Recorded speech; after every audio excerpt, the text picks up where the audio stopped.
Hello, welcome to Components of the Cannabis Plant. As you know, the cannabis plant is extremely complex. It has hundreds of biologically active chemicals, many of which are therapeutic.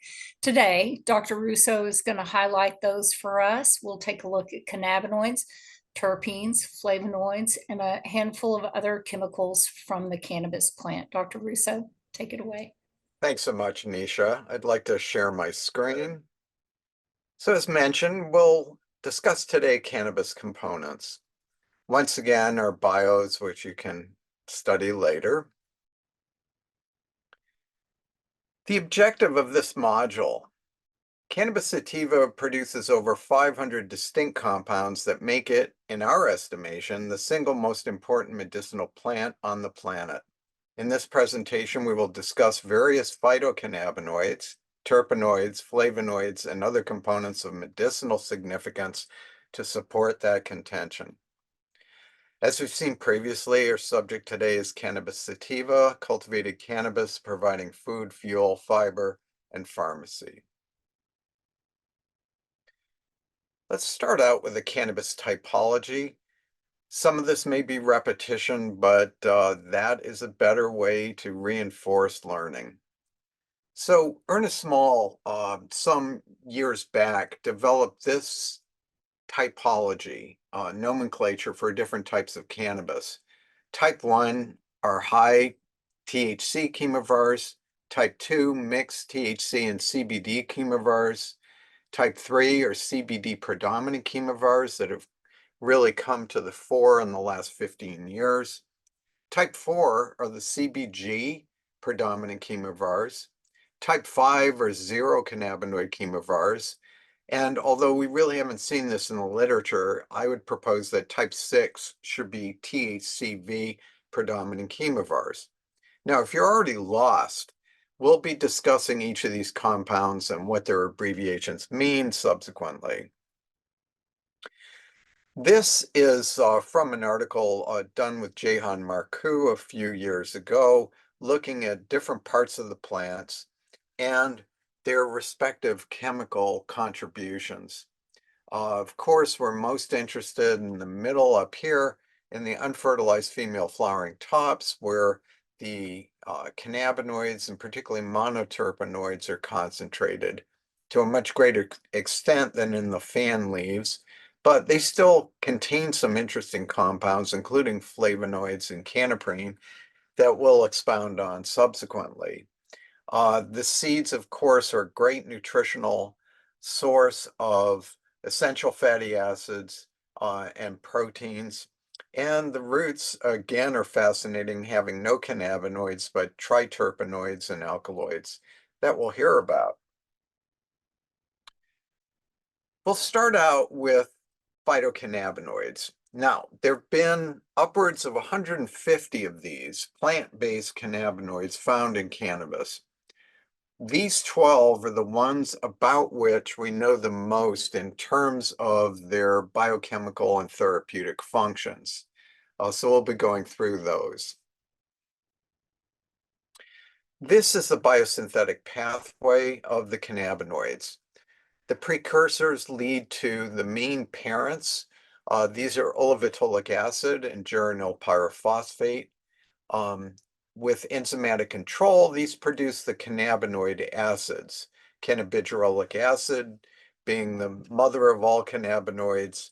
And then, depending on which enzyme is involved, we get THCA, tetrahydrocannabinolic acid, CBDA, cannabidiolic acid, or the rare cannabichromenic acid, CBCA.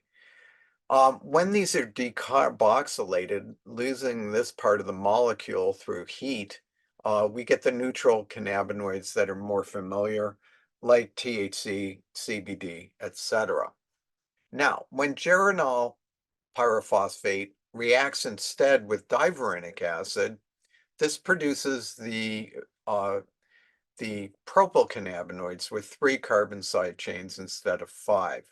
And so the enzymes involved are often the same, producing an economy of energy.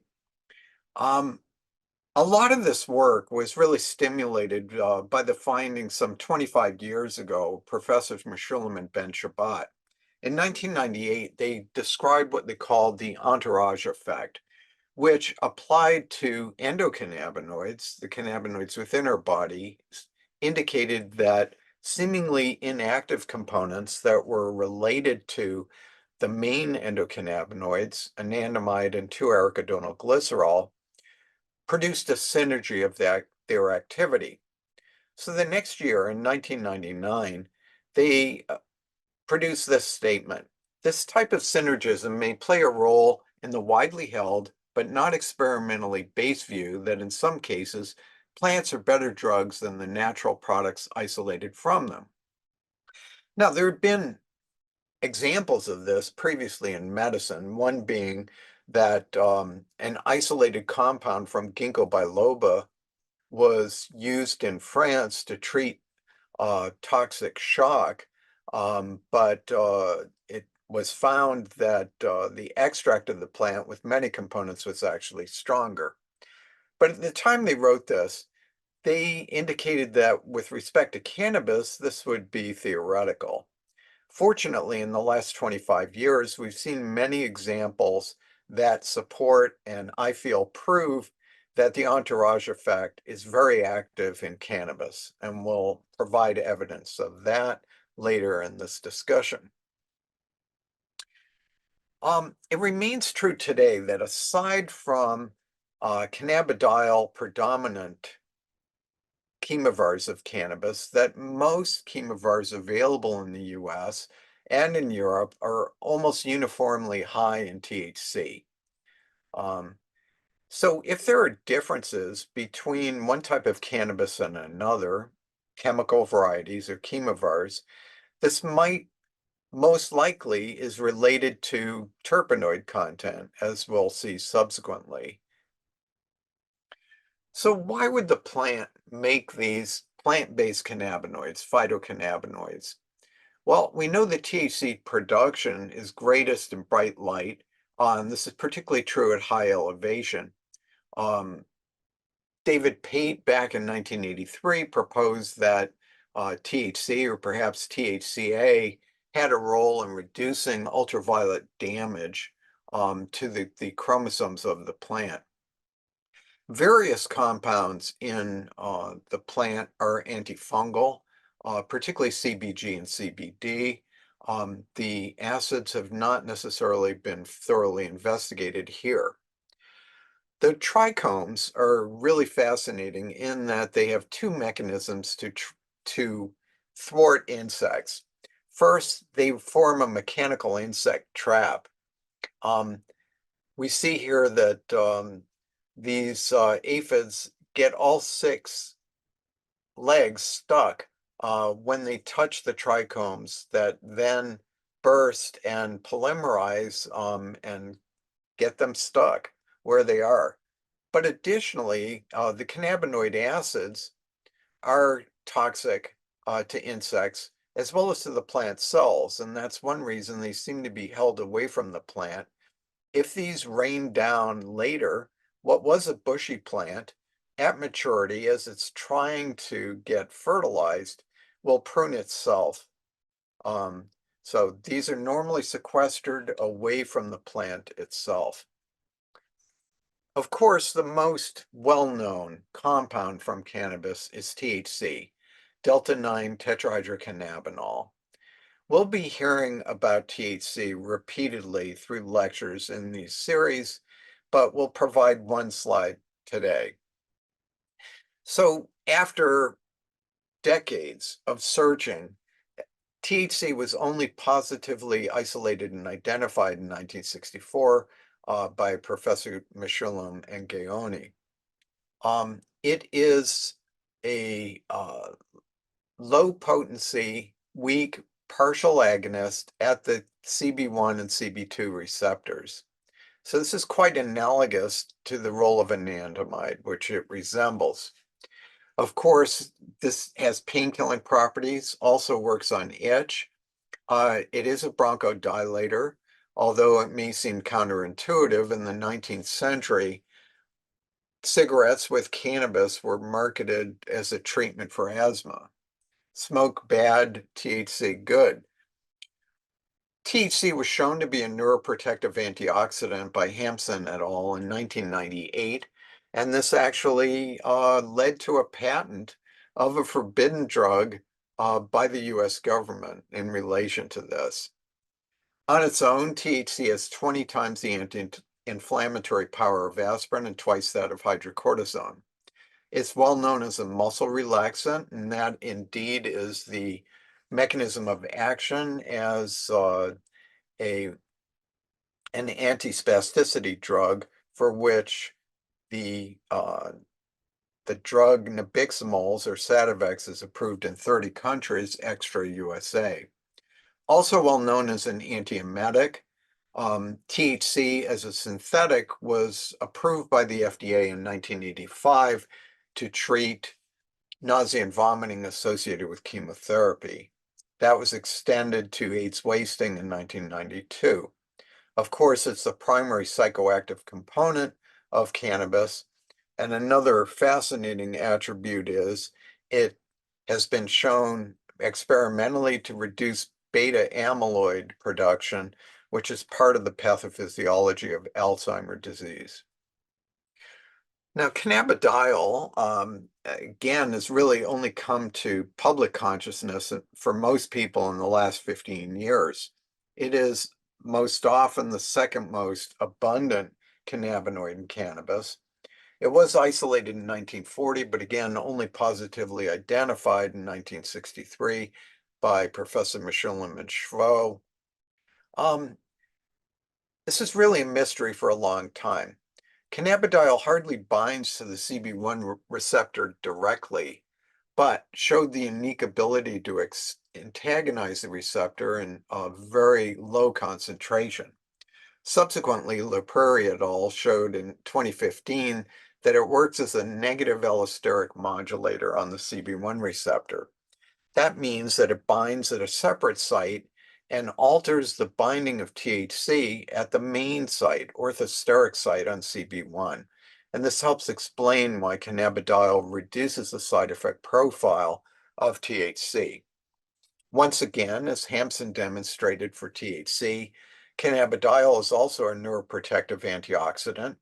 It strongly inhibits glutamate excitotoxicity, where brain insults lead to subsequent cell death in the brain. It's also an antioxidant and is more powerful than vitamin C or vitamin E. It's also a TRPV1 receptor agonist, like anandamide and like capsaicin, the active ingredient in chili peppers. Um, so it is active in the same range as the latter, but unlike capsaicin, is not caustic. It doesn't burn itself. A very important mechanism of action was shown by Bisogno et al. In 2001, in that cannabidiol can inhibit the uptake of anandamide and weakly inhibit its hydrolysis, its breakdown.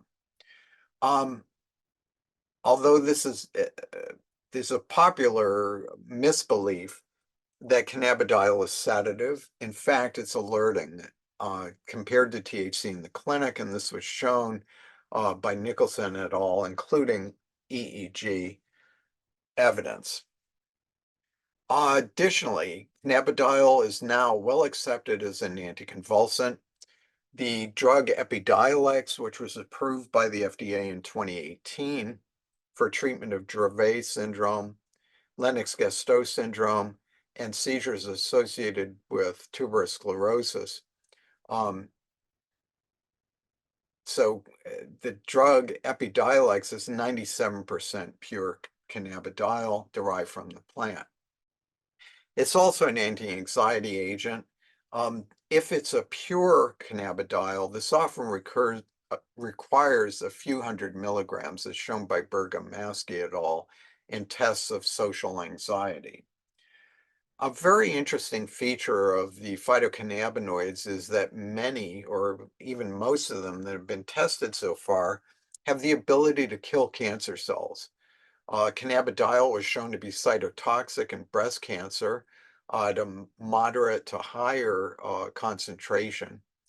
But it is quite distinct from conventional chemotherapy in that it's preservative for normal cells, cytopreservative, um, unlike chemotherapy that produces distinct toxicity beyond hopefully killing the tumors. Cannabidiol is also an antagonist at a couple of orphan receptors, GPR55 and GPR18, the latter being of great interest because it mediates cell migration and could be important in treating tumors and especially in treating endometriosis. Cannabidiol additionally antagonizes tumor necrosis factor alpha. That was shown in rheumatoid arthritis model in rodents. TNF alpha is a key ingredient in many autoimmune diseases, including the eh, inflammatory bowel conditions, additionally in multiple sclerosis. It's able to do all these things without being a COX-1 or COX-2 inhibitor. So unlike most nonsteroidal drugs, which have possible side effects of production of ulcers, heart attacks, or strokes, this is not a risk for cannabidiol. Back in 2005, the mechanism of action of cannabidiol as an anti-anxiety agent was unknown. Um, with our team at the University of Montana, we hypothesized that this could be related to activity on serotonin receptors. And in fact, we were the first to demonstrate that cannabidiol stimulates or is an agonist at the 5-HT1A receptor. This was subsequently shown in additional work to be the mechanism of action in treating anxiety, but also reducing damage and stroke and improvement in thinking in liver diseases causing hepatic encephalopathy. Additionally, cannabidiol enhances adenosine receptor A2A signaling, and that could be very important in various inflammatory and chronic pain states. It was shown some years ago that this prevents slow virus prion accumulation that leads to neuronal loss in mad cow disease and Creutzfeldt-Jakob disease, among others. Interestingly, CBD stimulates bone fracture healing, and although it remains technically a Schedule 1 forbidden drug in the USA, it may be that athletes in the future in the emergency room will be treated with this to get them back on the field more rapidly. Now, there are so many misconceptions about cannabidiol. We felt that it was necessary to write an article about this, which was published in 2017. There are many companies that sell CBD in tiny amounts, 5 milligrams at a time, 10 milligrams at a time, but a tiny amount is not enough, particularly when it is an isolate of cannabidiol. Higher numbers of milligrams are necessary. So as we've seen, this is a very versatile compound, but it's not very potent on its own. I'm fond of saying there's nothing that cannabidiol does that cannot be enhanced by at least the presence of a small concentration of THC. Even in articles today, you will frequently see it misrepresented. Cannabidiol is said by these people to not be psychoactive, but absolutely it is. As an anti-anxiety agent and as an agent that's been shown in 2 clinical trials to be an effective antipsychotic agent, it is psychoactive. What it is not is intoxicating in the way that THC is. Again, people have alleged this to be a sedative, but it is alerting in the clinic. It is the case that at extreme doses, cannabidiol may be sedating, but this is most often the case in polypharmacies, such as the example of children getting high doses of Epidiolex form of CBD in conjunction with particularly the drug clobazam that is a benzodiazepine and in itself sedating. Another factor is that many chemovars of cannabis that are rich in cannabidiol are also very high in myrcene. when in fact the myrcene is probably more responsible for sedative effects of those particular cannabis chemovars. You will hear that cannabidiol is legal in all 50 states. This is really a bone of contention, even in the government itself. It's true that the 2018 Agricultural Improvement Act, commonly called the Farm Bill, did make hemp-based preparations legal for commerce, but according to the US FDA and DEA, it still remains a Schedule 1 forbidden drug, except in the context of Epidiolex, which is FDA approved. You will also hear, falsely, that cannabidiol turns into THC in the body. There's no mechanism enzymatically for this to occur. This was shown by experiments in the lab using strong acids to convert cannabidiol into THC. But as shown in a recent study from Brazil and hundreds of patients using pure cannabidiol, no THC was produced. What it actually does is stimulate the endocannabinoid system by upregulating anandamide. This is a diagram showing the natural history of cannabidiol going from hemp in the field to the flowers with their trichomes.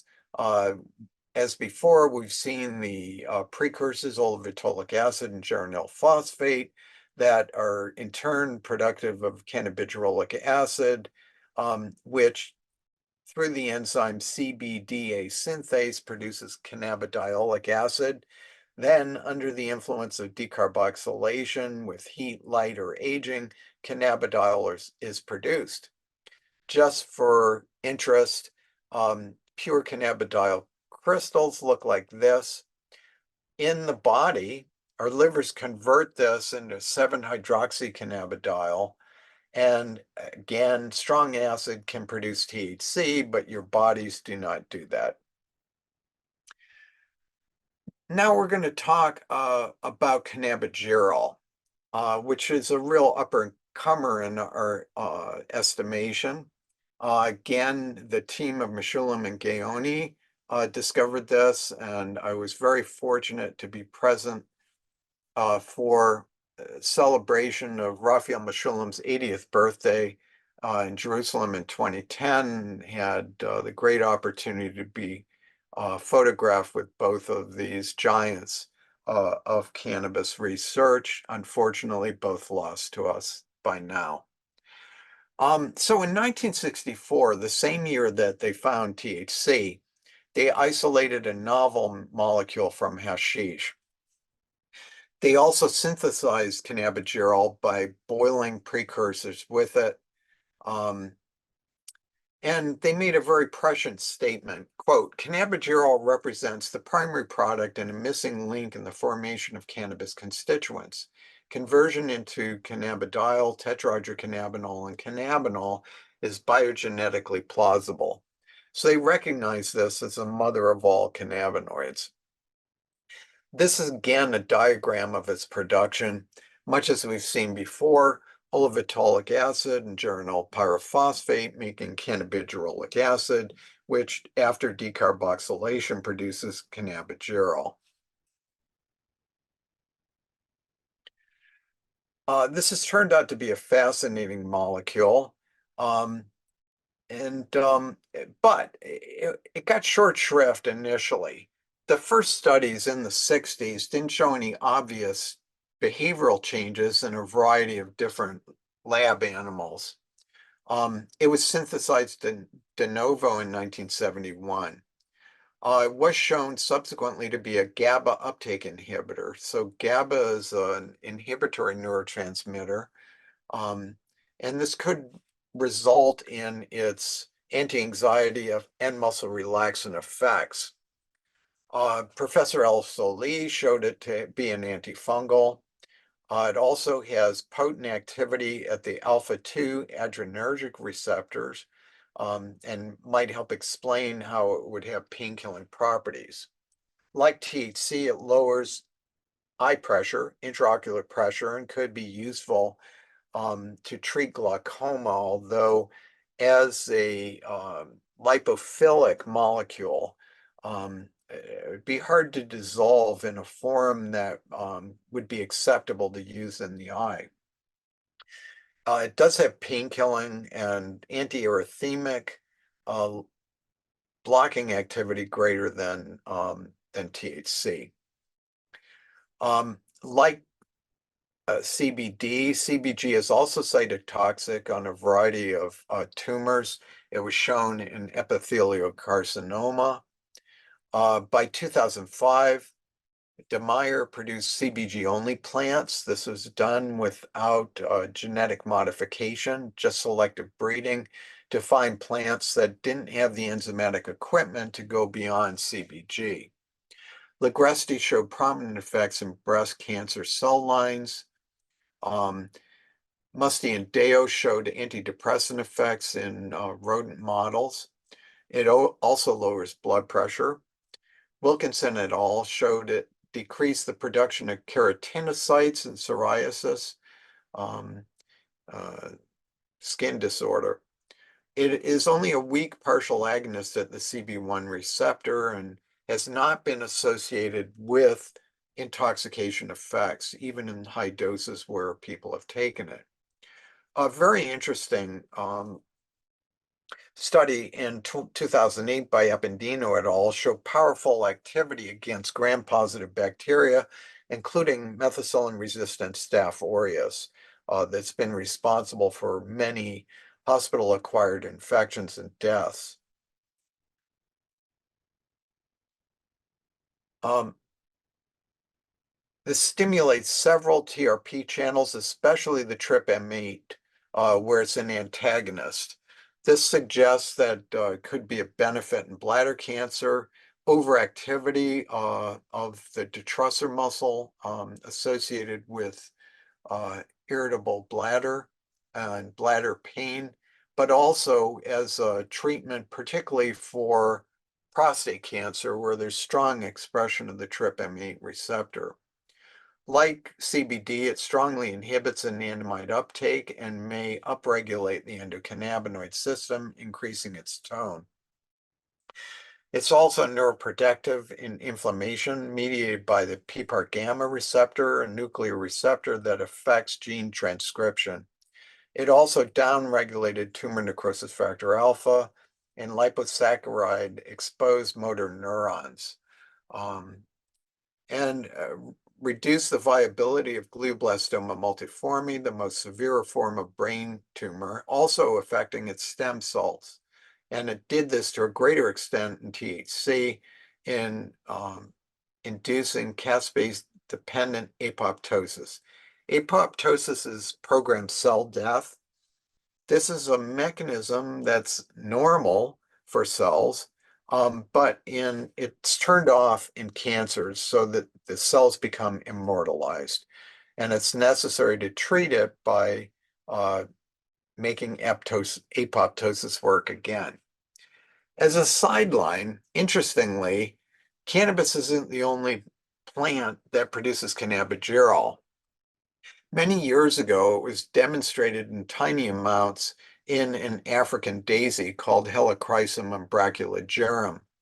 Um, Interestingly, this and related species are smoked by indigenous people for some unspecified psychoactive effects and also to treat pain.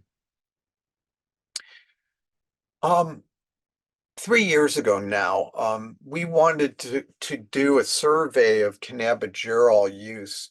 Um, and this was the first study to examine the effects in humans, believe it or not. Cannabigerol is increasingly available, particularly in the Northwest USA, and it's slowly finding its way around the rest of the world.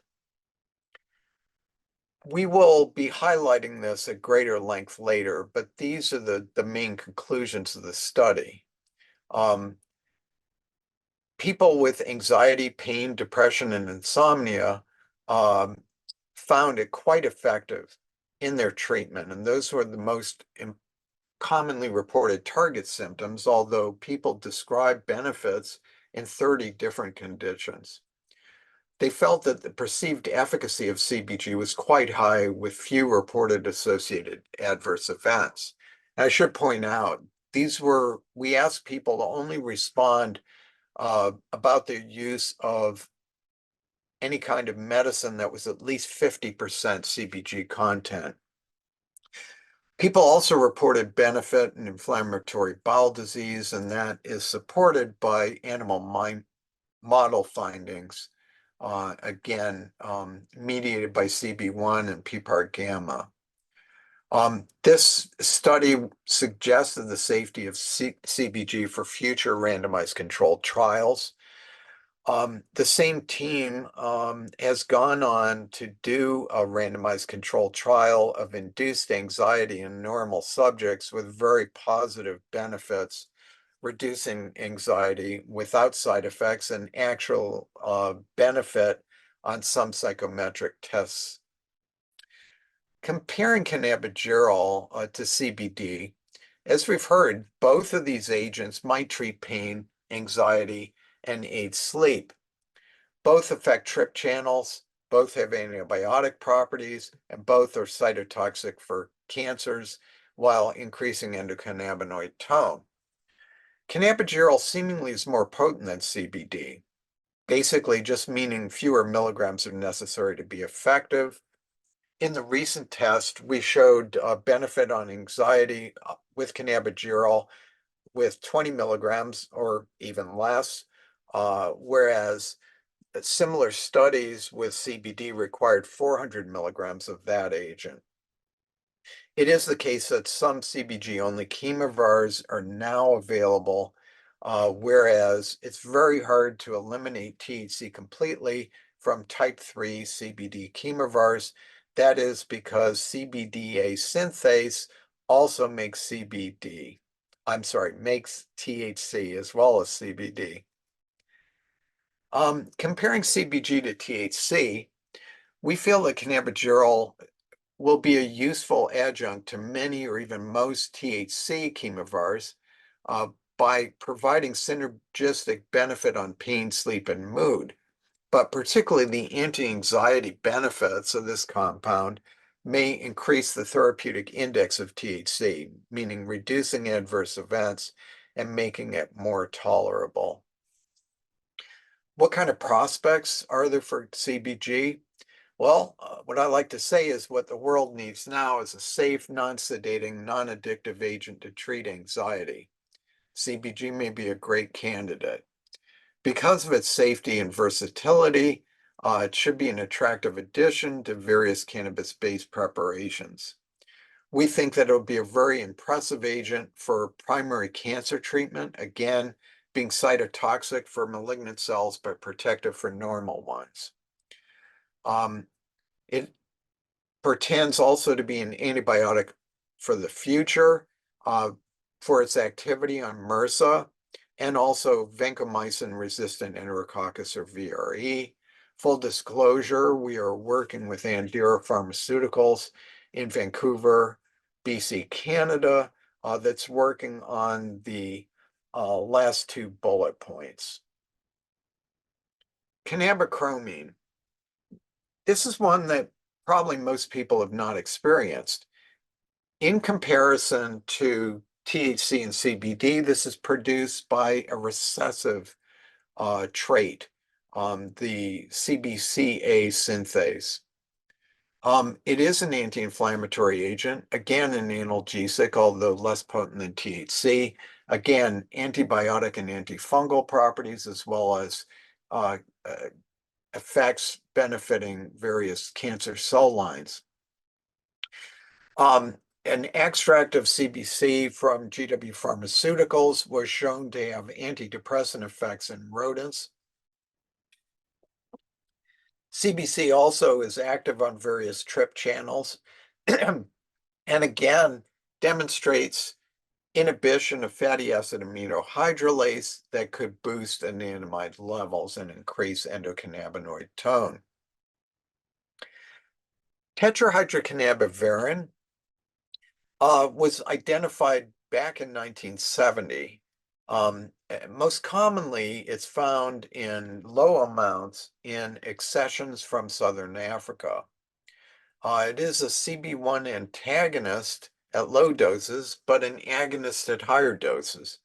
So this is an illustration of the biphasic effects of many cannabinoids, meaning that they will have opposite effects at different dose levels. This is something very important to keep in mind in therapeutic application of these compounds. In testing, this has produced weight loss, decreased body fat, and serum leptin concentrations with increased energy expenditure in obese mice. It's also been shown to have anticonvulsant activity, decreased edema and hyperalgesia in experimental animals. As pointed out by John McPartland, it lacks the adverse event profiles of inverse agonists at CB1. To illustrate that, we'll talk about SR141716A or Monabant, which is a inverse agonist at CB1 receptor. This was briefly marketed in Europe as a weight loss drug, but was yanked off the market and never approved in the USA because of marked side effect profile, producing anxiety, suicidal ideation, generation of a couple of cases of multiple sclerosis that had not been there before. Because the mechanism of action of THCV is so different, it has none of these risks. And THC predominant cultivar was first described by Etienne de Meyer, and there are a few others available in some areas, especially in the USA. Comparing THCV to CBD, both attenuate THC-induced side effects. THC does this because it's a neutral antagonist at the CB1 receptor, where CBD is a negative allosteric modulator. Both affect trip channels, but sometimes different ones. THCV seemingly is much more potent than CBD, again, meaning just that lower numbers of milligrams may be effective. Both have potential roles in treatment of pain, inflammation, and epilepsy. Both have been shown in various studies to have roles in treatment of addiction. And for both, it remains difficult to eliminate THC completely from chemovars of both these substances. Compared to THC, again, THCV may be a useful adjunct to THC predominant chemovars by contributing therapeutic benefits but also reducing side effects associated with THC. And economic prospects, THCV has unique properties that make it a very interesting potential agent in type 2 diabetes, obesity, the metabolic syndrome, treatment of addiction, and possibly even Parkinson's disease. These are all areas that require more effective products that are safer. The weight loss area has been associated with a litany of drugs that have proven to have very serious side effects. TCV's safety and versatility, again, may make it an attractive addition. Cannabidivarin. So this looks like CBD, but it has a propyl 3-carbon side chain instead of 5. It's anticonvulsant, shown in hippocampal slices from the brain, comparable to phenobarbital and felbamate. Two phase 2 randomized controls with an isolate of this failed to demonstrate statistical significance. This is disappointing because cannabidivarin in various models seem to be an effective agent for treatment of focal seizures or seizures of partial onset. My personal feeling is that they would have done better with an extract that combined CBDV with CBD and possibly other components. Tetrahydrocannabinolic acid, or THCA, is the form of THC in the fresh plant. As previously mentioned, this is insecticidal. Uh, Properties that THC does not display is as an anti-tumor necrosis factor alpha agent, which was shown in 2006. It was also recently shown to be a PPAR gamma agonist that was thought to be possibly helpful in Huntington disease, but it would also apply to a number of treatments of cancer, for weight loss, etc.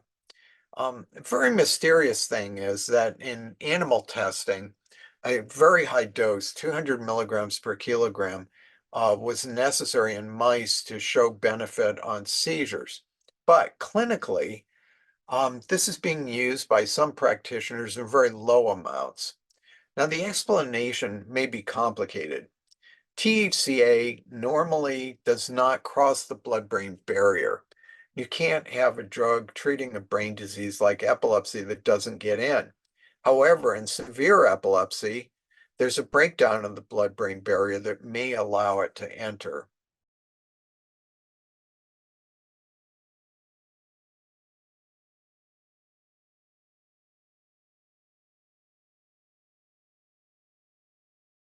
This has been shown also to reduce nausea and vomiting reactions in rodents. Cannabidiolic acid would be the form of CBD found in the fresh plant. So this is a natural herbicide.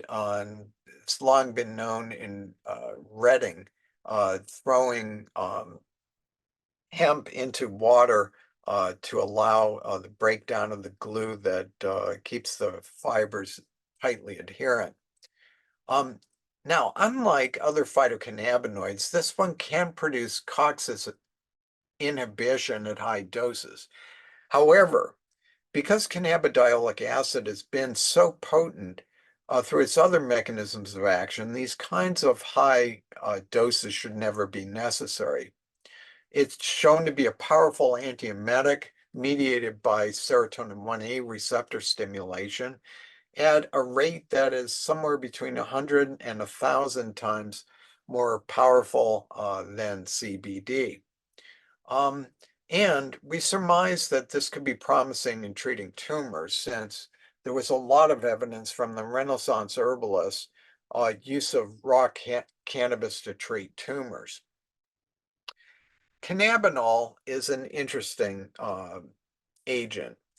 This is the non-enzymatic oxidative breakdown product of THC, meaning that if there's old cannabis that's been lying around forever, a lot of the THC will be converted to this molecule, which is much more stable and can even be found in ancient samples.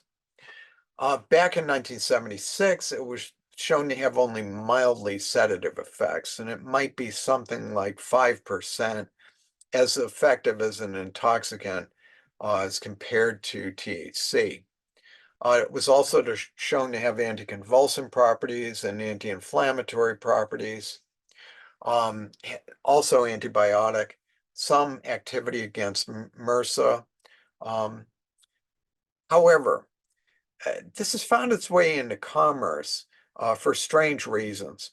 I think that a lot of companies were looking for ways to use old, out-of-date cannabis that might be richer in cannabinol, and it's found its way into many products touted to treat sleep disorder.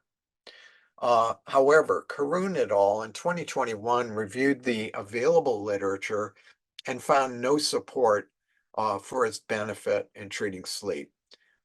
If these agents work, it's likely due to other components contained within them. There has been one more recent study where one particular dose of a particular preparation seemed to work, but others did not. So we certainly do not recommend this as an included ingredient in preparations for sleep. Cannabigerol monomethyl ether is found in cannabis samples, not uncommonly, but it really hasn't been tested as to its pharmacology as yet. And we need to mention cannabinoid-free plants. These be the type 5s. We see one such plant here looks pretty normal, but when you go in for a closer look, you see that you have the stalks, but no or very shrunken capitate glandular trichomes because they contain only terpenoids and no cannabinoids at all. Again, this was done by Etienne de Meyer with selective breeding, not with any CRISPR technology or other genetic modification techniques. Um, so the terpenoid content should be unaffected. Um, and through his selective breeding, he was able also to selectively breed for specific monoterpenes, um, which could be very useful in subsequent efforts to formulate with very specific ratios of different cannabis components. So at this point, let's transition from the phytocannabinoids into the terpenoids.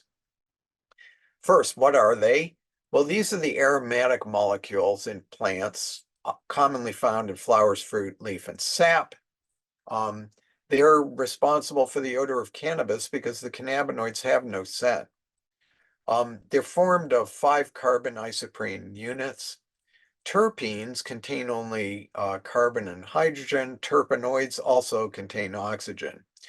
I like the sounds of cannabinoids and terpenoids, and often prefer the term terpenoids because it's more inclusive. So monoterpenoids contain 10 carbons, examples limonene and pinene. Sesquiterpenoids, 15 carbons, like caryophyllene. There's one diterpenoid in cannabis, phytol, but actually this isn't present in the fresh plant.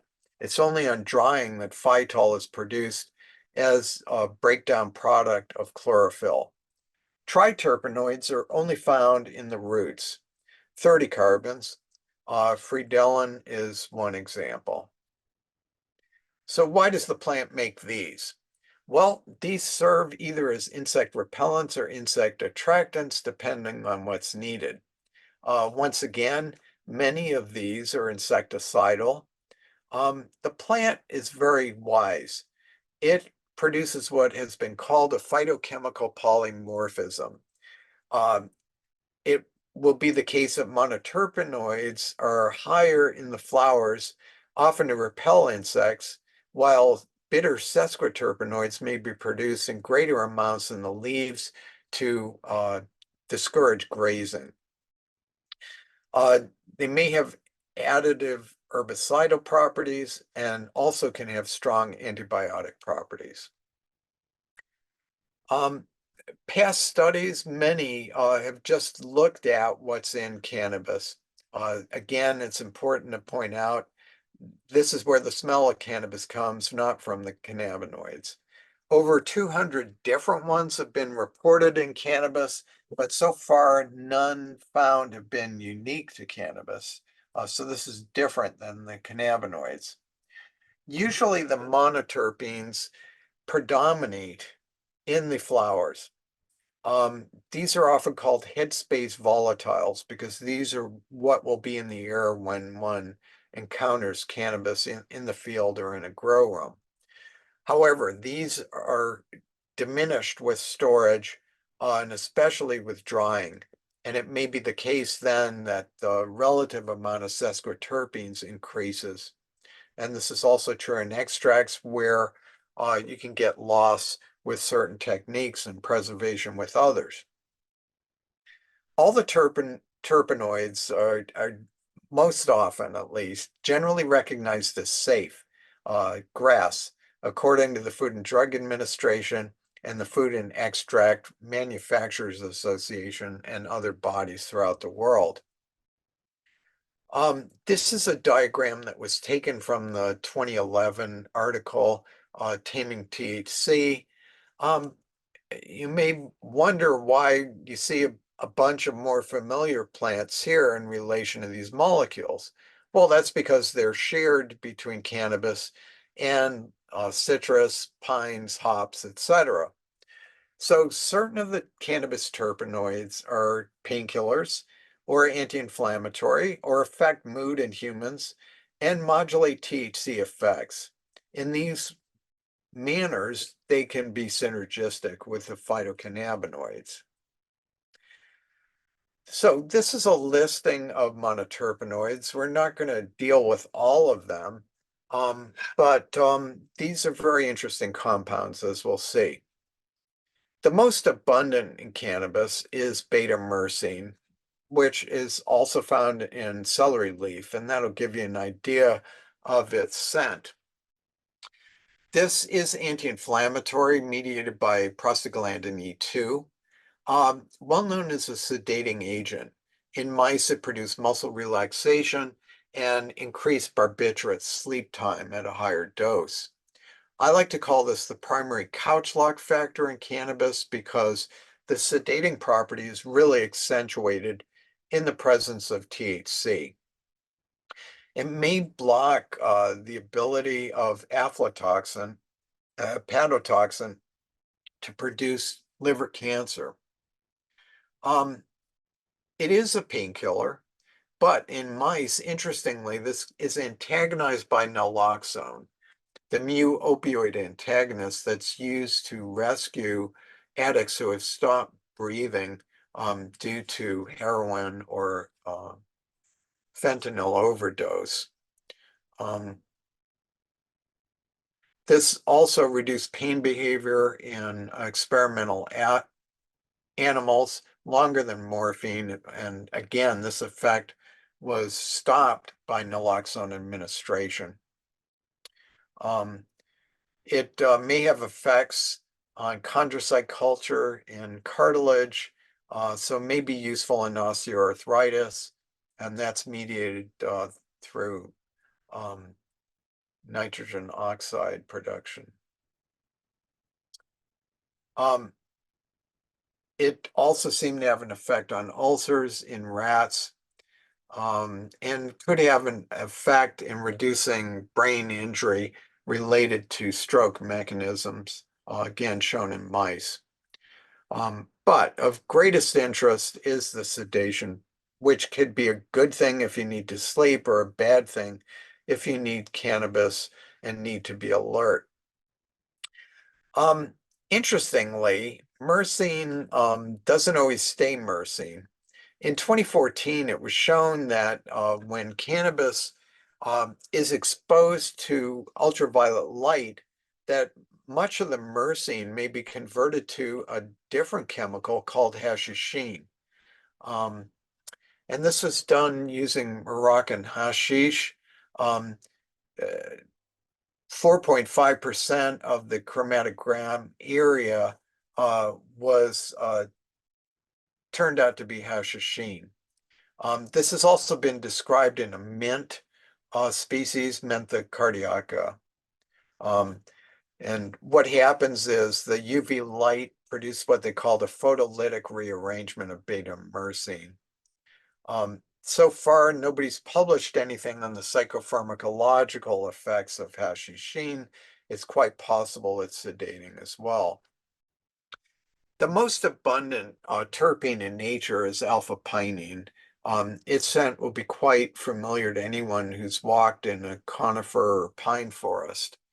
Um, but unfortunately, it's not so common in cannabis, and why is something we'll discuss shortly here.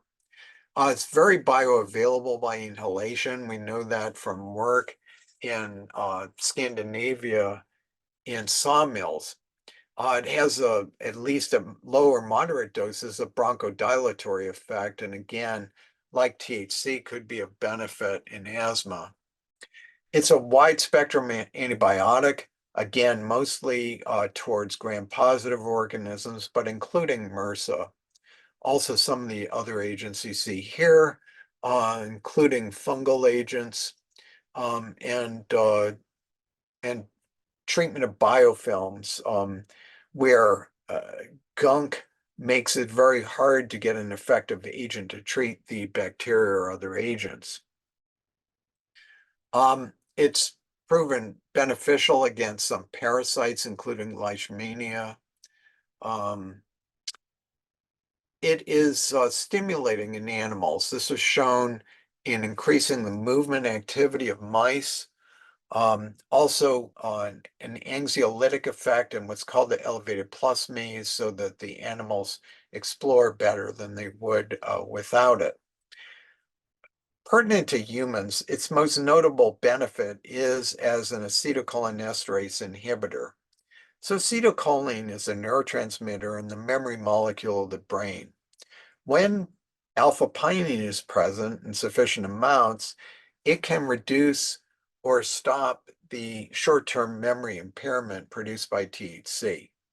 So we look to this be an important ingredient in medicinal preparations of cannabis to reduce THC-associated side effects. And it may go beyond that. In rats, it was shown that it protected astrocytes, the support cells for the neurons, from damage induced by hydrogen peroxide. Another example of the benefit of this type of agent comes from Japan. They have a great term, Shinrin-yoku, or forest bathing, for the therapeutic effects of walking in the woods. Um, and this is something a lot of people in modern society do to clear their heads if they have access to an appropriate forest. Um, Possibly the second most abundant terpene in nature is D-limonene, very familiar as the base of citrus scents, where in lemon it'll be 70% of the essential oil content. Um, this is a fascinating agent in that it's a potent antidepressant and immune stimulator, and that was shown in humans. In Japan, Komori et al. Showed that hospitalized depressed patients could lower their Hamilton depression scores by half and help get off of their medicine. It similarly is anxiolytic in mice. Um, Citrus essential oils are effective against dermatophytes, skin fungus. Again, good pulmonary uptake. Again, very good at inhibiting biofilms that make it hard to treat certain kinds of bacterial infections. This is quite evident. You'll find D-limonene very effective as a degreasing agent in commercial products. Um, it was tested in a phase 2 trial in breast cancer. Unfortunately, it didn't show benefit, and it may be because it was not paired with anything else. Um, it does seemingly get into the breast in studies that were done using 2 grams of D-limonene a day, which would be a very high dose, far beyond what one would obtain in a cannabis preparation. It also is an agonist at the A2A adenosine receptor, and it could synergize with both THC, which is a direct activator, and CBD, which is an uptake inhibitor, working through the binding site of the transporter. A really fascinating possibility is that this could be used in weight loss because at a high concentration, limonene increased biogenesis in mitochondria. So it converted white fat, which is the storage fat of obesity, into brown fat, which is more metabolically active to produce energy rather than fat. Linalool is common to lavender as well as cannabis. We'd like to see more of this because it is a distinct anti-anxiety agent. It proves sedative on inhalation in mice, but similarly has been effective as the essential oil of lavender in treating agitation in demented patients. This has been published in various nursing journals. It has a local anesthetic effect on the skin, be equivalent in potency to menthol or procaine. Additionally, as anticonvulsant and antiglutamatergic effects, our colleagues have sometimes noted that the addition of linalool to an anticonvulsant regimen that was previously ineffective has rendered it effective. Um, and this is being explored as a novel anti-cancer agent in nanoparticles. Osamine is familiar as one of the scent bases of basil. Um, and it's a common component now in California chemovars and some of the Dutch chemovars. Um, it's been associated in essential oils with anticonvulsant, antifungal, and antitumoral effects, but I really couldn't find literature testing on its own. And also, oddly enough, is a social regulation factor in honeybees. Terpinolene is again very popular on the west coast of the US, particularly in California, probably because it's one of the agents responsible for the so-called buzz of certain cannabis chemovars. Um, Medically, it's been shown to prevent uh, low-density lipoprotein oxidation. This would be of interest in treatment of atherogenesis and coronary artery disease. Um, Interestingly, it's sedative in mice, but again, seems to be stimulatory in humans. Um, and again, it may be related to its effect as an acetylcholinesterase inhibitor.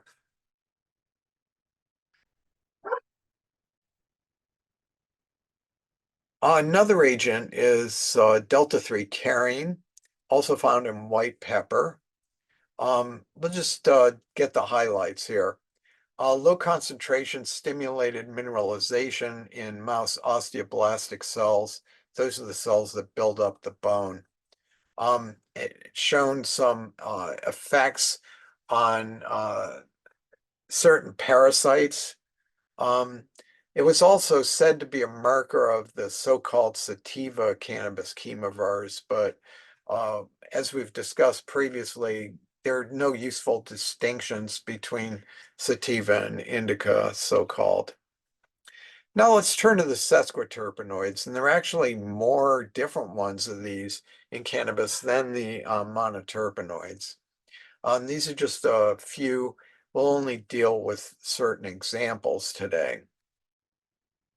Beta-caryophyllene is perhaps the most important, more commonly encountered in black pepper, where it could be 35% of the essential oil content.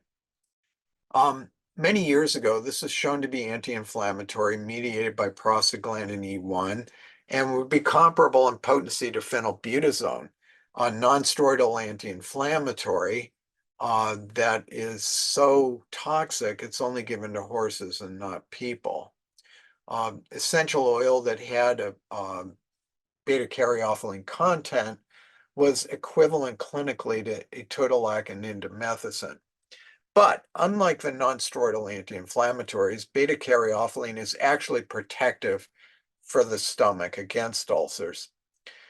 Some of this could be explained by the finding in 2008 by Gerch et al. That caryophyllene is not just a terpenoid, it's also a cannabinoid by virtue of being a selective full agonist at CB2 at 100 nanomolar. So, at a concentration that could be attainable with certain preparations. It has no activity at CB1, so would not be intoxicating. It then raises the possibility that this would be a useful analgesic and anti-inflammatory without intoxicating effects. Could have utility in contact dermatitis. In experiment, it decreased cocaine administration in animals. Again, working on certain parasites, and it may have brought additional pharmacology. A related compound is caryophyllene oxide, found in lemon balm, but not so many other plants. This is what's known as a sesquiterpenoid oxide.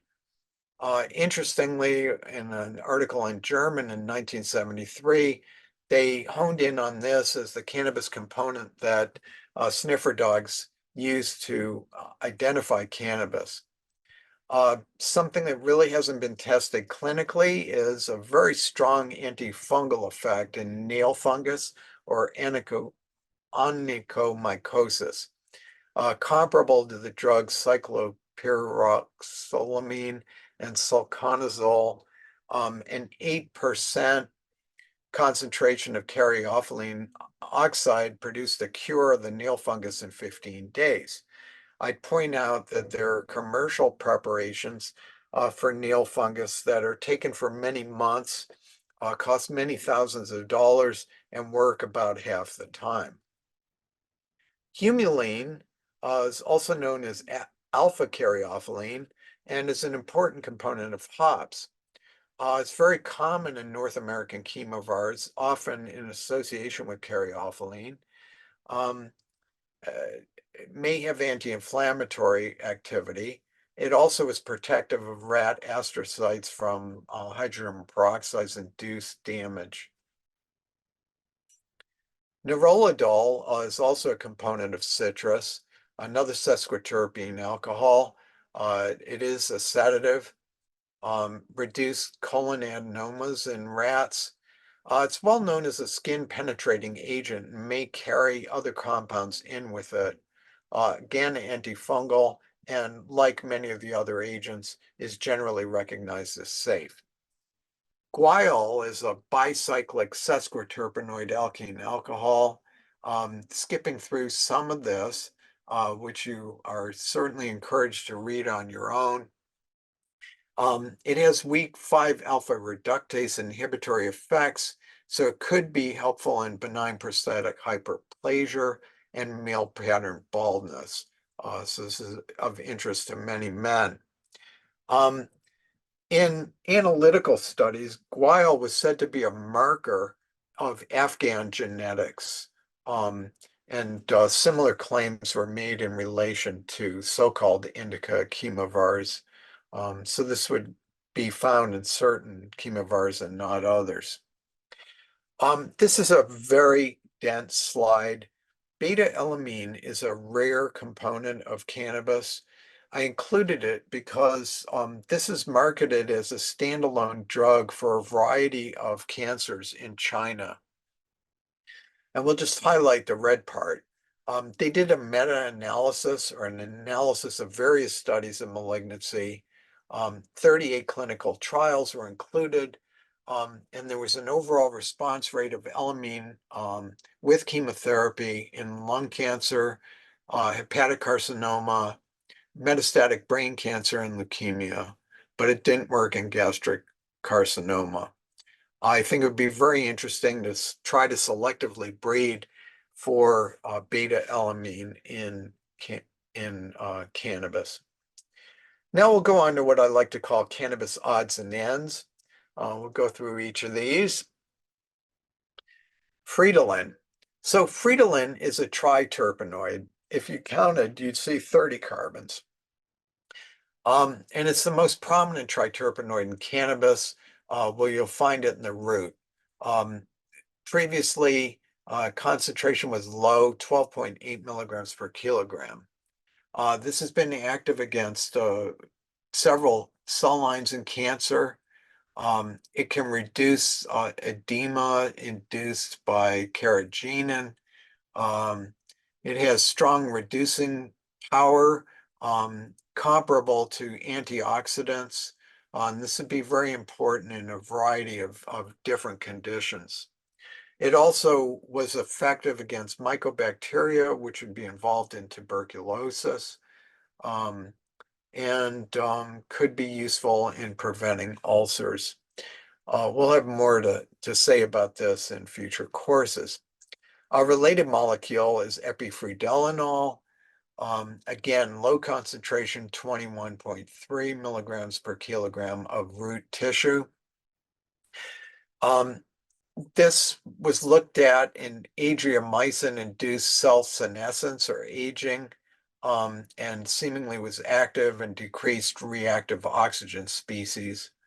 Um, and the authors felt that this could be a promising agent for dietary supplements to reduce tissue aging, perhaps might have effect on wrinkles or the like. Cannabis was the first alkaloid that was found in cannabis, only in the roots, after decades of searching. Its calculated concentrations were 2.5 milligrams per kilogram. Um, I discussed this with Professor Meshulam some years ago. There was really no testing pharmacologically, but he said they are present in minuscule amounts and are presumably not relevant to any cannabis biological activity. So that's something that remains to be tested. And again, whether this could be selectively bred for higher concentrations. Related molecules anhydrocannabisativine, again found in cannabis roots and in leaves. Same admonition applies. Cannaprine is something that's found in the leaves of cannabis, um, either trace amounts or up to 0.2%. This is what's called an isoprenylated bibenzyl, seemingly unique to cannabis, at least as of 2017. Uh, this can be vaporized and preserved and could be present in smoke. It's a potential anti-inflammatory agent. It inhibits 5-lipoxygenase and also the COX MPGES pathway at moderate concentrations. Um,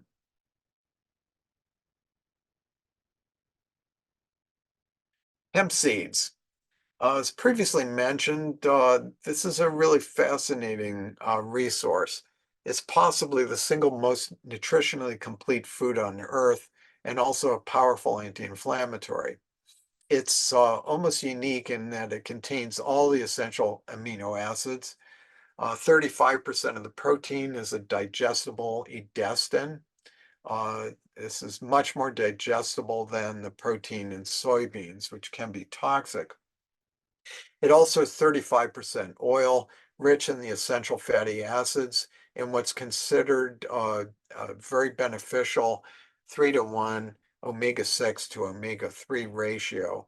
So 75% linoleic acid, 25% linolenic acid, 9% gamma-linolenic acid, which is rare in nature, being in human breast milk, evening primrose oil, and borage seed oil, as well as in hemp seed. Canflavin A is something that you'll be hearing more about. Again, full disclosure, we're working with the Canadian pharmaceutical company CReDO in Toronto that is actively researching these agents. So this is what's known as a flavonoid, uh, so far probably unique to cannabis. It's very difficult to separate from the related canflavin A. Um, this inhibits prostaglandin E2 30 times more powerfully than aspirin, shown by Barrett et al. In 1986, and on its own has an anti-inflammatory potency midway between aspirin and dexamethasone. Back in 2014, Verts et al. Showed that this suppressed PGE2, the primary mediator of inflammation, and also directly inhibited MPGES, again in a moderate concentration. So these are targets in inflammation and cancer. It did not inhibit COX-1 or COX-2 to any significant extent. So this ability to have dual inhibition of these two mechanisms is considered an ideal profile for anti-inflammatory benefits with the fewest side effects. Cannabisin B is something that was isolated from Chinese varieties of cannabis. It had antioxidant activity against the DPPH radical. It showed ability to inhibit human low-density lipoprotein oxidation. It also had effects to reduce tumor growth in HepG2 human hepatic carcinoma cells. Um, and that was dose dependent, but up to a very high concentration. Another compound from Chinese cannabis was N-trans-caffeoyltyramine, also antioxidant activity and inhibiting human LDL oxidation. So some of these um, things found in the seed hulls and other parts of the plants could have cumulative anti-inflammatory effects, but there's been little subsequent research. Um, Real odds and ends. This is a waxy ballast.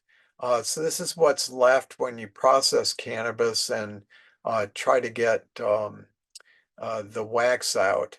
Um, it's an obvious byproduct. It's usually thrown away, but could make a trendy source of candles. This is a slide that we've shown before and we'll show again on trying to classify cannabis ideally. It'd be good to have some combination of descriptions of shape, content, and purpose. Certainly, we want to know whether it's a type 1 versus type 5 plant. Um, how tall does it get? Does it have broad leaflets or narrow leaflets? We're most interested in the cannabinoid, terpenoid, and flavonoid content. Also interested in scent and taste and how it's used.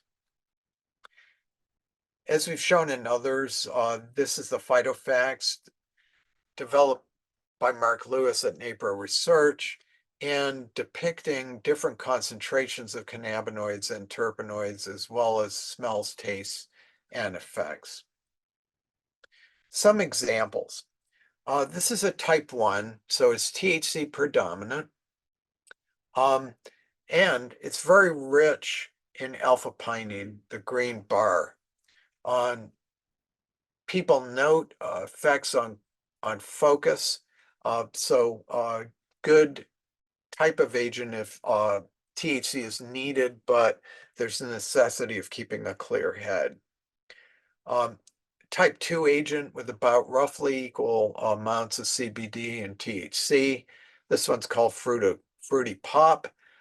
As you can see here, it's rich in multiple components, a variety of phytocannabinoids, also a very mixed terpenoid profile. It's rich in alpha-pinene, but also relatively rich in myrcene, as is commonly the case. So I think people would have to try it to see whether it's more sedating or better for focus, and that is what people have said in relation to this. Another type 2 plant, THC and CBD, called Sweet Surrender, could be used for a lot of things. Because it's very low in myrcene, it's apt to be much less sedating, very rich in beta-caryophyllene, and because it also has THC and CBD, it could be very good for pain, and probably a little mood boost with limonene as seen here. Creamsicle skunk, I suspect, is called that because of the fruity character of the odor. This one being quite rich in limonene and linalool. Said to be inspirational, and again, mixed chemovar type 2 with THC and CBD. Another type 2, Blue Dream, which has been a popular name, although it's been shown that it's not the same everywhere. Um, this is said to be balanced, clear, good for work or study. Probably a big reason there is the strong content of alpha-pinene. And you see it's been rated by consumers as being very good for focus. Type 2, called Legend, could have a lot of very different uses. Again, rich in THC and CBD, high in limonene, also in linalool and beta-caryophyllene with moderate amounts of myrcene, could make it applicable for treatment of epilepsy or burns, two very, very different things. A type 3 plant, CBD, second most common CBG, um, and very rich in beta-caryophyllene with almost no myrcene. Could be good for treating pain, inflammation, or addiction, particularly because of the beta caryophyllene and cannabidiol components. Another type 3, lemon CBD, so-called because they're very rich in limonene, with a high amount of CBD in comparison to THC, should be good for depression and anxiety. Another type 3, um, this one has CBD and CBDV. So CBD is most effective for generalized seizures, and CBDV in testing has been touted for focal or partial seizures. But it also has a fair amount of linalool and caryophyllene. What we're dealing with is various components here that are all anticonvulsants. And this may make this a wide spectrum anticonvulsant and may have something to offer beyond CBD alone. This type 2 is pinene dominant. Again, a non-sedating alternative, and repeating pinene may reduce short-term memory impairment from THC, allowing better focus and concentration. And it's a very rich source. Many cannabis varieties have under 2% total pinene. This has 2% pinene alone and a very high 3.9% total. This is another demonstration of what selective breeding can do. If you look at the terpene profiles here, you'll see that they're quite similar, but this is in a type 1 plant, a type 2 plant, and a type 3 plant. So it is possible to selectively breed and get different cannabinoid ratios, but with preservation of the terpenoid profiles. So this is the same idea, but in limonene predominant profiles. Again, type 1, type 2, and type 3. Same idea, caryophyllene dominant. This is the bright blue bar here. Here we have CBD and CBDV, THC and CBD, a regular type 2. This one is THC and THCV, actually more THCV than THC, but with preservation of the relative ratios of terpenoids. Here's another type 3, CBD and CBG, caryophyllene predominant, very low in THC and myrcene, rich in caryophyllene, limonene, and humulene. Consumers find it good for comfort and could be utilized to treat pain, inflammation, or addiction, as well as mood disorders. Now, I wanted to show this one as a comparison of what happens to a flower after it's extracted. In this instance, this was with CO2 extraction. If done in one pass, this really preserves the cannabinoids well and concentrates them, but may squander particularly the monoterpenoids. So we start out in the flower with a terpenoid content that's 10.7% of the cannabinoid content, with caryophyllene and limonene dominant. After CO2 extraction, the terpenoid content didn't keep up. It's a third of the cannabinoid content that was present before, at least the ratios, becomes caryophyllene and humulene dominant. So there are changes. Really, this should affect, if we're selectively breeding in the fresh flower for a certain profile, it may make sense to try and preserve that with subsequent extraction techniques, which could include cold ethanol extraction or cryokeef or water hash extraction. Now, I'd like to talk a little bit more about the entourage effect. Can we show synergy in cannabis? So everyone knows that 2 plus 2 equals 4, but can it 2 plus 2 equal 5? It can in cannabis. A few examples.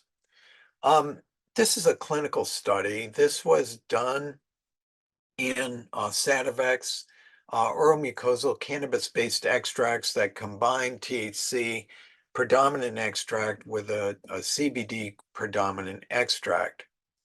Um, in this study, um, the combination proved statistically significant better than high THC extract alone or placebo, and the only difference being CBD. And this is a demonstration of that. So these were in cancer patients with pain that was unresponsive to optimized opioids. A 30% response level is considered very highly significant to patients. What we see here is the response in placebo, a high THC extract, and high THC extract with high CBD extracts. The only difference between the blue and the orange is the presence of CBD.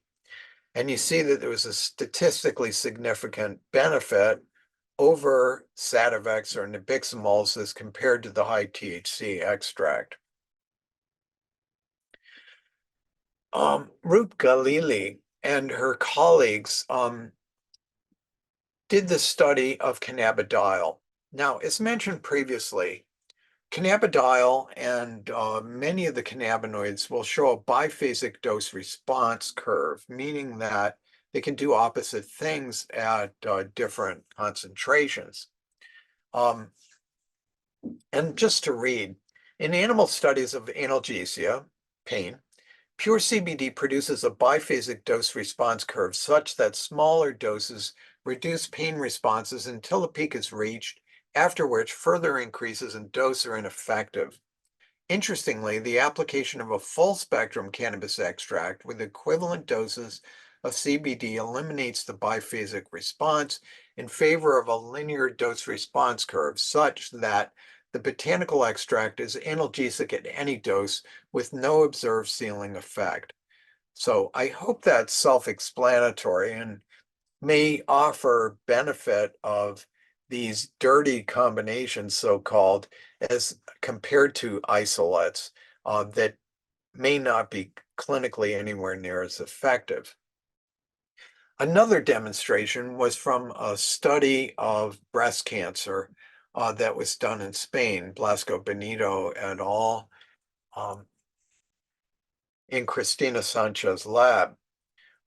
Again, to quote from an article about this, a recent study of several human breast cancer cell lines in culture and implanted tumors demonstrated superiority of a cannabis extract treatment to cure THC, seemingly attributable to in the former to the presence of small concentrations of cannabigerol and tetrahydrocannabinolic acid. And that really was the only salient difference when these were analyzed, but certainly on paper made a huge difference in the tumor response. Berman et al. Did what's called metabolic profiling of phytocannabinoids. Even with high resolution, it's difficult to read this.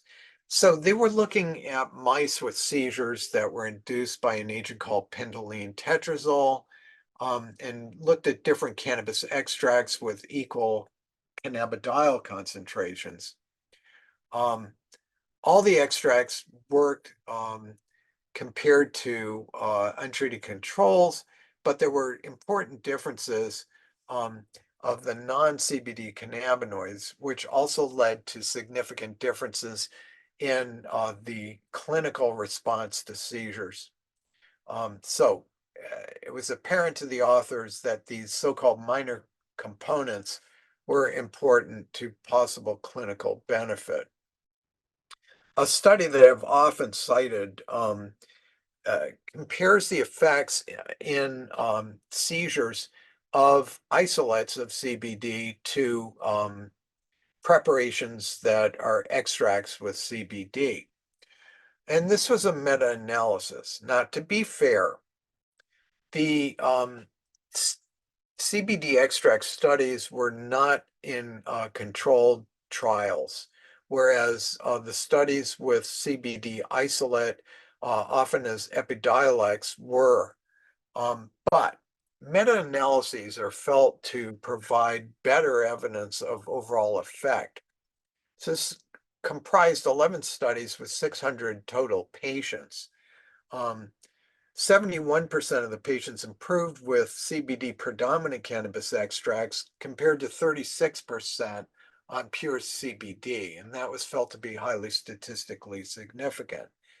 Um, there was not a great difference in the 50% level of improvement in seizure frequency. However, there were great differences in the daily doses. So 27.1 milligrams per kilogram per day for purified CBD as compared to about a fourth as much, 6.1 milligrams per kilogram per day for CBD-rich cannabis extracts. So that's only 22.5% of the concentration of CBD alone. Additionally, uh, adverse events were lower in the CBD extract patients as compared to the purified CBD. And this might be related to the fact that the doses were much lower and that there could be fewer drug-drug interactions as well as synergistic contributions from entourage compounds in the extracts. Overall, this supports the idea that cannabis extracts that combine multiple anticonvulsant components um, may be an advantage over isolates. And this would be an example of that. I think we've referred to this previously, but we see in this CBD, CBDV. Additionally, there's some THC and linalool, as we see here. So there are four known anticonvulsant agents and probably a contribution from the anti-inflammatory effects of beta-caryophyllene. So in terms of psychopharmacology, these are examples of possible cannabis synergy. For depression, combining THC, CBD, CBG, and limonene. For anxiety, CBD with limonene and linalool. Certainly CBG should be added there. Sedation, if you want it, THC, less CBN, plus myrcene. For agitation and Alzheimer's disease, we've seen benefit of THC, CBD, limonene, pinene, and linalool. For sleep, less CBN, more THC, caryophyllene, linalool, and myrcene. And treatment of addiction, CBD plus caryophyllene and plus minus THC.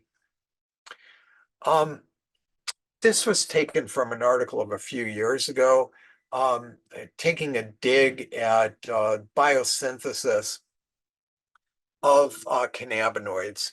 Now, a couple of weeks after this article came out was another one where they produced 50 different cannabinoids using different organisms, mainly E. coli and yeast. So this can be done, but this has not lived up to the promise that the industry extended in that this has never been scaled up to a point where it would be really an advantage from an economic standpoint. One should keep in mind that these compounds in a high enough concentration are going to be toxic to the organisms that are producing them. So there are limits on what can be done. And we already know that the cannabis plant itself can produce these in fabulous amounts if we consider them grown at field scale. So I ask the question, does the world need more albino lizards? So this Anole lizard was produced through genetic modification. Um, so he's saying in Spanish, I'm sorry, you may think that I look cool, but I can't survive in the wild or find a mate. So might make for a curious pet, but we really have to examine any possible advantages this kind of technology may offer. closing, I'd like to just mention again the importance of land races. So these are chemovars of cannabis that have been grown in a geographic area that have been long adapted to the local ecology. They may offer advantages over the hybridized plants that we see everywhere.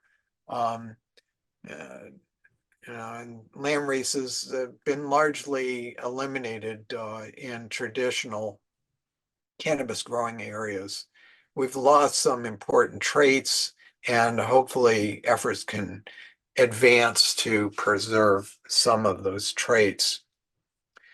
Thank you for your attention, and I bet Nisha has some questions for us. Just a few. Thank you so much for showing us that there is much more to cannabis than just THC and CBD. Certainly, in the words of Raphael Mechoulam, it is indeed a treasure trove of healing. So let's talk a little bit about THC. Um, what would be the starting recommended dosage, and could you address maybe what would be the minimal amount of THC that might be effective? Okay. Well, the minimal, we don't know. But to start out, we can say that 2.5 milligrams of THC is a threshold dose for most people. That means some people will feel it, some will not. Certainly, the person who's developed tolerance to THC won't feel too much.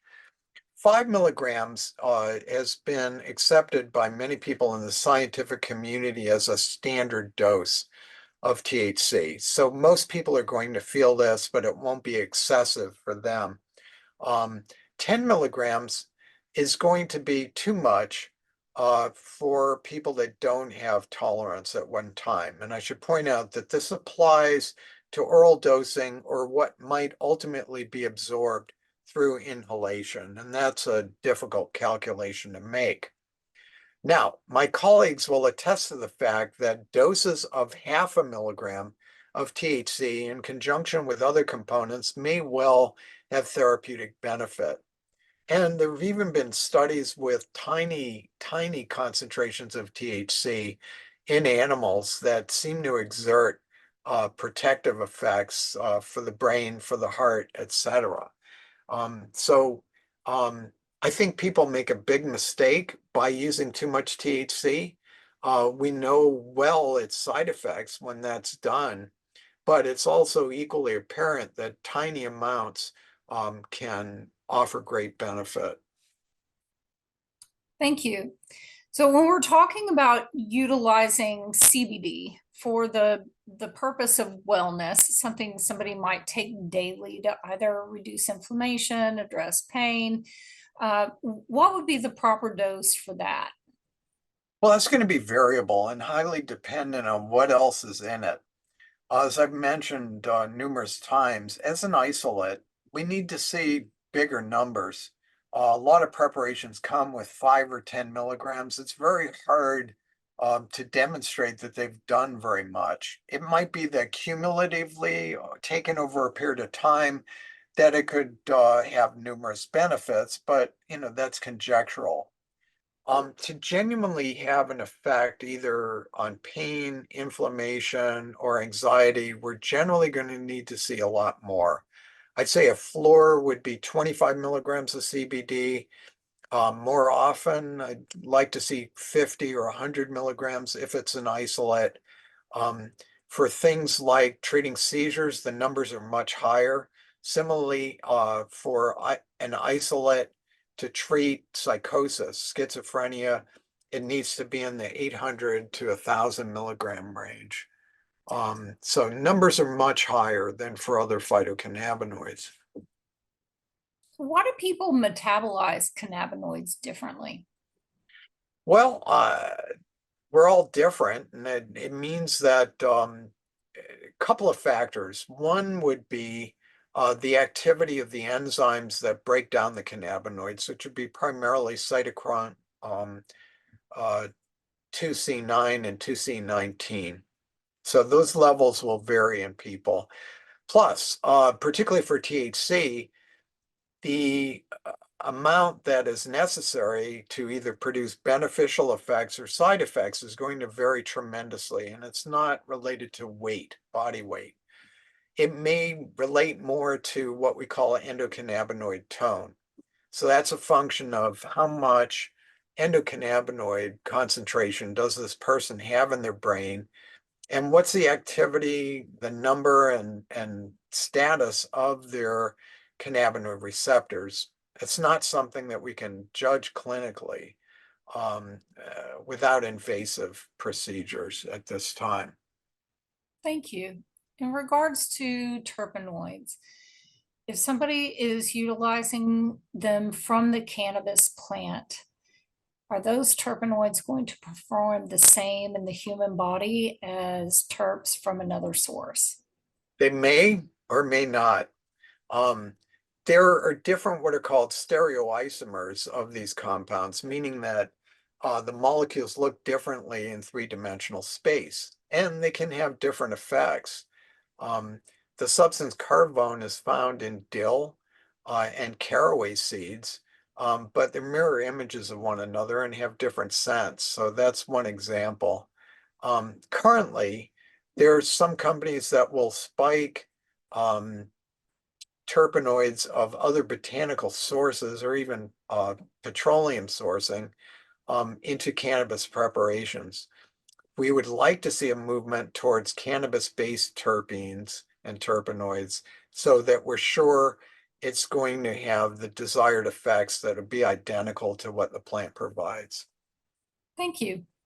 Why is hemp seed oil not used more commonly as a carrier for cannabis and terpene preparations? Well, the primary reason would be it's expensive. The second reason would be it's a little prone to oxidation. Um, Unlike some other oils that are more shelf stable, hemp seed oil should be refrigerated and used within a reasonable period of time. So that would be the main reason. All right. So the Phytofax form of the COA is certainly is a superior choice. How commonly used is it, and what's it going to take to make this the industry standard? Again, economics rule. There's one well-known lab in California that's adopted it. It does require a subscription. I don't know the cost, but people tend to want to develop their own. It's just I find this more systematic and probably the best depiction of cannabis compound concentrations and effects available in a single page. It's also very accessible to understanding by consumers. I hope more people will adopt it just because it is so useful. Agreed. So, why do we not know more about cannabinoid acids and see them used more commonly in commercial preparations? Well, for 50 years, they were ignored. Again, some of the early studies that everybody was so excited about THC and its psychoactivity, if other compounds in cannabis didn't show equivalent psychoactivity, they were called inactive and nobody looked for a long time. So that's one factor. Additionally, the cannabinoid acids are unstable. Professor Mechoulam, before his death, was looking at esterification of these to make them more shelf stable. But there is evidence that they're well preserved in the plant and may be pretty stable in things like medium chain triglyceride, MCT oil.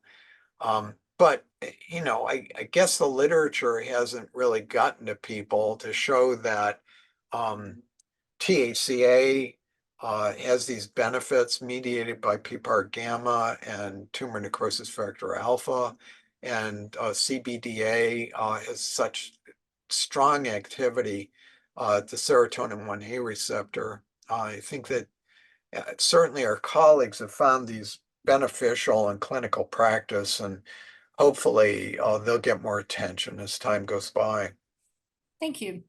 Why do we use components from the cannabis plant for inhalation, oral intake, topical use, but not injection?